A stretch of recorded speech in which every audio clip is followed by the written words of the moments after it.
اسلام یہی لوگ بتائیں گے، کوئی اور نہیں بتائے گا۔ اور پھر دیکھیے علی کے چاہنے والوں کا بھی تو ایک معیار ہے۔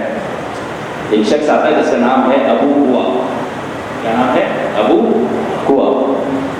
وہ بازار میں سے جا رہا ہے اور اس کے اوپر چوری کا الزام تھا۔ اسے مولا کائنات کے پاس لایا اور کہا کہ مولا اس نے چوری کی ہے۔ مولا فرماتے ابو ہوا چوری کی سزا جانتے ہو؟ کہنے لگا یا علی آپ قاضی ہیں، آپ جج ہیں، جو فیصلہ کیجیے منظور ہے۔ کہا ہاتھ آگے لاؤ۔ پوچھ نہیں رہا مولا کیا کریں، کہا ہاتھ آگے لاؤ۔ جیسے ہاتھ آگے لایا مولا کائنات نے اس کا ہاتھ کاٹ دیا۔ اس کا ہاتھ جیسے ہی کٹا یہ بڑا پریشان ہوا کہ میرا ہاتھ کٹ گیا۔ اس سے کہیں زیادہ وہ لوگ پریشان تھے جنہوں نے ہاتھ کٹتے ہوئے دیکھا۔ اور یہ جیسے ہی باہر گیا اور اس کو کہنے لگے، تانے دینے لگے کہ دیکھو علی نے تمہارا ہاتھ کاٹ دیا۔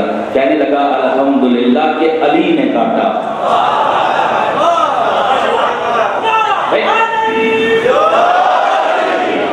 علی نے ہاتھ کاٹ دیا تم کہتے ہو الحمدللہ؟ کہنے لگا ہاں۔ اب یہ جب جیسے ہی بازار میں جاتا، گلیوں میں جاتا، لوگ کہتے علی نے ہاتھ کاٹا، علی نے۔ ان میں سے ایک دشمن بڑا شدید تھا، وہ جہاں جاتا اس کا پیچھا کرتا، علی نے ہاتھ کاٹا۔ وہ تو ہر دور میں ہوتے ہیں، شرکت نہیں ہے، ہر دور میں ایسے لوگ ہوتے ہیں جو تھوڑی سی شدت رکھتے ہیں۔ وہ جہاں جاتا اس کے پیچھے آتا۔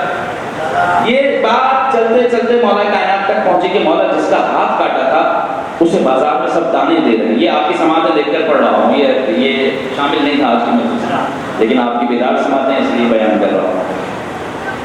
مولا کائنات نے اسے بلایا اور وہ پھر بھی پیچھے پیچھے آتا کہ علی نے ایک کاٹا، مجھے ایک اور موقع ملے گا کہ جب علی اس کا دوسرا ہاتھ کاٹے گا۔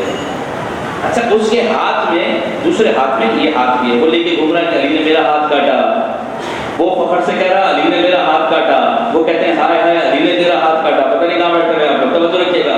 وہ اپنا ہاتھ لے کے بتا رہا ہے کہ علی نے میرا ہاتھ کاٹا۔ اب یہ چلتے چلتے اس کے ہاتھ میں اپنا ہاتھ ہے، چلتے چلتے مولا کائنات کے پاس پہنچا اور اب تاریخ کا جملہ بیان کر رہا ہوں کہ مولا اسے کہتے ہیں کہ جاؤ اپنے حبشی چچا کو لے آؤ۔ اب آپ کی مرضی ہے، یہ قتل چور تھا، علی نے اس کا ہاتھ کاٹا تھا۔ اب امام حسن سے کہتے ہیں جاؤ اپنے حبشی چچا کو لے آؤ۔ مولا اسے بلا کر لاتے ہیں کہ بابا نے بلایا۔ وہ جیسے ہی آتا ہے اس کے ہاتھ میں اپنا ہاتھ ہوتا ہے، بیان کرو، اس کے ہاتھ میں اپنا ہاتھ ہوتا ہے اور وہ مولا کے دربار میں آتا ہے، پیچھے سے وہ دشمن بھی آ رہا ہے۔ مولا نے کہا کیا بیان کر رہے ہو؟ کہتا ہے یا علی بیان کچھ نہیں کر رہا، آپ کی عدالت کے بازاروں میں قصیدے پڑھ رہا ہوں۔ ہماری عدالت کے قصیدے پڑھ رہے ہوتا ہے؟ یا علی آپ کی عدالت کے قصیدے پڑھ رہا ہوں۔ کہا کہ تمہاری یہ ادائیں دیکھ کر اگر علی خوش ہو تو جانتے ہو کون کون خوش ہوا؟ مولا فرماتے ہیں قریب آؤ، اپنا ہاتھ مجھے دو۔ مولا نے اس کا ہاتھ اس کے کٹے ہوئے ہاتھ کے سامنے رکھ دیا۔ کہا اپنی ابا اتارو۔ اس نے ابا اتاری، مولا نے اس کے ہاتھ کے سامنے جو کٹا ہوا ہاتھ تھا اس کے اوپر اپنی ابا رکھ دی اور اللہ سے دعا کی، پروردگار